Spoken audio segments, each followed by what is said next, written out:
அனைவருக்கும் வணக்கம். இன்றைய பதிவில் நம்ம பார்க்க போகிற விஷயம் என்னென்னா, இந்த வெயில் காலத்தில் எந்த ஒரு பயிராக இருக்கட்டும், அதை இயல்பாக வச்சுக்கணும் அப்படின்னா, இந்த வெயிலை மீறி ஒரு பயிர் ஒரு இயல்பாக இருக்கணும் அப்படின்னா, கொஞ்சம் தெளிக்கிறதுக்கு முக்கியத்துவம் கொடுக்கணுங்க. தெளிப்புக்கு முக்கியத்துவம் கொடுக்கணும். இப்போ தரையில் தண்ணி கொடுத்து, அந்த தரையில் தண்ணி முழுமையாக வேர் மண்டலத்துக்கு பரவி, அதில் வேருக்குள்ளே போய், நடுத்தண்டு வழியாக போய், இலைகளுக்கு போய், அப்படிங்கிற காரியம் நடந்துட்டால் சந்தோஷம். நம்ம கீழே கொடுக்குற தண்ணீரே 50 லிட்டர் கொடுக்கறதுக்கு பதில் 20 லிட்டர் கொடுத்துட்ருக்கோன்னு வைங்க. அந்த மாதிரி ஒரு சூழ்நிலையில் பயிர்களுக்கு உணவு தயாரிக்கிறதுக்கு உதவி செய்கிற மாதிரி தெளிச்சுக்கிறது ரொம்ப முக்கியங்க. அப்போ தெளிக்கிறதுக்கு எந்தெந்த பொருள்லாம் நமக்கு ரொம்ப எளிமையானது அப்படி பார்த்தோம்னா, அதில் ரொம்பவும் நல்ல சிறந்த பொருளுங்கிறது ஈயம் கரைசல். அந்த ஈயம் கரைசல் தாய் திரவம் 1 லிட்டர் வெளியில் விற்குங்க. அந்த 1 லிட்டரை 20 லிட்டராக மாற்றிக்கிறோம். அதை 100 லிட்டருக்கு 1/2 லிட்டர்லேருந்து 3/4 லிட்டர் எவ்வளோ முடியுமோ அதை கலந்துக்கலாம். கலந்து அதை தெளித்தா நல்லதுங்க. 9 மணிக்கு ஒம்போதுக்கு உணவு தயாரிக்க ஆரம்பிக்கிறதுக்கு முந்தின காலத்தில் தெளிச்சுக்கிட்டால் நல்லது, இல்லை சாயந்தரம் தெளிச்சுக்கிட்டால் நல்லது, எந்த பயிராக இருந்தாலும். 2வது பொருள் மீன் அமிலம். 10 லிட்டருக்கு 100 மில்லி 10 லிட்டருக்கு 100 மில்லி கலந்து தெளிச்சுக்கணும். அதே மாதிரி பஞ்சகாவியா அல்லது பஞ்சகாவியா கலக்கிறோனாலும் 10 லிட்டருக்கு 100 மில்லி கலந்து தெளிக்கிறோம். இந்த சாணப்பாசி கரைசல்னு இருக்குல்லைங்க, அதுவுமே பார்த்திங்கன்னா 10 லிட்டருக்கு 1 லிட்டர் கலந்துக்கணும். கலந்து தெளித்தா நல்லது. வேஸ்ட் டீகம்போசர் அப்படிங்கிறப்ப 100 லிட்டருக்கு அந்த தாய் திரவம் 200, அந்த பெருக்கி வச்சுருப்போம்ல 200 லிட்டரு, அதுலேருந்து 10 லிட்டர் எடுத்து இந்த 100 லிட்டரோட கலந்துக்கிறோம். 90 லிட்டரோட 10 லிட்டர் கலந்துக்கிறோம். அதை அது கூட ஒரு 1/2 லிட்டரு மீன் அமிலமோ பஞ்சகாவியோ ஈயம் கரைசலோ கலந்துட்டு தெளிச்சிடலாம். நான் சொல்கிறேங்க, திருப்பியும் சொல்கிறேங்க, எந்த ஒரு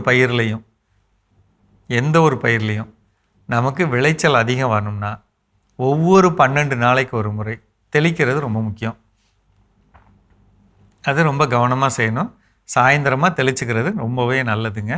இது கூட நீங்கள் பூச்சி விரட்டி திரவமோ அழுகல் திரவமோ அதெல்லாம் கலந்துக்கலாம், அது வேறு விஷயம். ஆனால் இந்த திரவங்களை தெளிக்கணும்.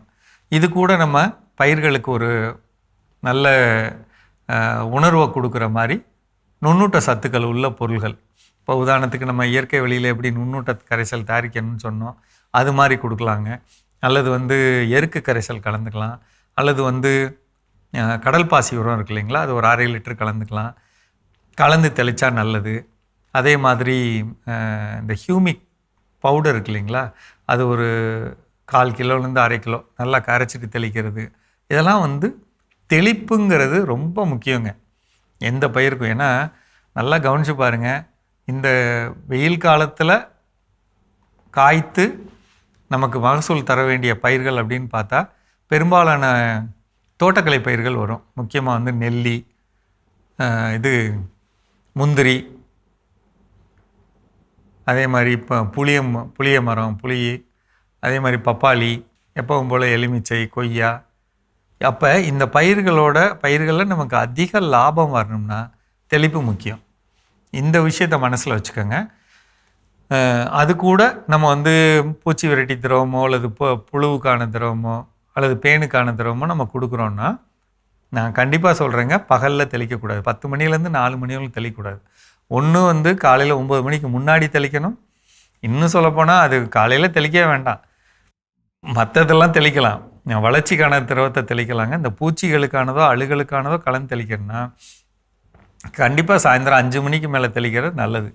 அதாவதுங்க, நீங்கள் தெளிப்பு பண்ணுறவங்க நான் வெளியில் ஆள் வச்சு தான் அடிக்கிறேன், அவங்க அந்த டைமுக்கு வரமாட்டாங்க அப்படின்னு நீங்கள் சொல்கிறது எனக்கு நிறைய பேர் சொல்லியிருக்கீங்க. இருந்தாலும் சொல்கிறேன், அவங்க வர்றாங்கங்கிறதுக்காக பகலில் அடித்து பிரயோஜனம் கிடையாதுங்க. அந்த டைமில் அந்த பயிர் எடுத்துக்காதுங்கிறது ஒரு பக்கம், இன்னொரு பக்கம் அதை அடித்து பிரயோஜனமும் இல்லை. அதனால் முடிஞ்ச அளவுக்கு அந்த டைமில் பண்ணக்கூடாதுங்க. சாயந்தரம் பண்ணுங்கள். ஒரு 10 ரூபா கூட கொடுங்க அவங்களுக்கு. சாயந்தரம் கொடுத்துக்கிட்டிங்கன்னா அதோட செயல்பாடு ரொம்ப அதிகமாக இருக்க வாய்ப்பு இருக்குங்க. நீங்கள் கீழே தரையில் கொடுக்குற அன்றைக்கி தெளிக்கணுங்கிறது இல்லைங்க. தரையில் கொடுக்கறது இப்போ 1ஆம் தேதி கொடுக்குறீங்க அப்படின்னா தெளிக்கிறது 5ஆம் தேதி தெளிக்கலாம். திருப்பி 10ஆம் தேதி தரையில் கொடுக்கலாம். ஓகேங்களா? அப்போ அந்த ஒரு பயிருக்கான ஒரு பொதுவான ஈரத்தை நம்ம ஒரு 10 நாளைக்குள்ளே கொடுக்குறோம் அப்படிங்கிற கணக்கில் செய்கிறது நல்லது. யோசிச்சு பாருங்கள், அதுக்கேற்ற மாதிரி முடிவெடுத்து செய்யுங்க. சரிங்களா? மீண்டும் சந்திப்போம்.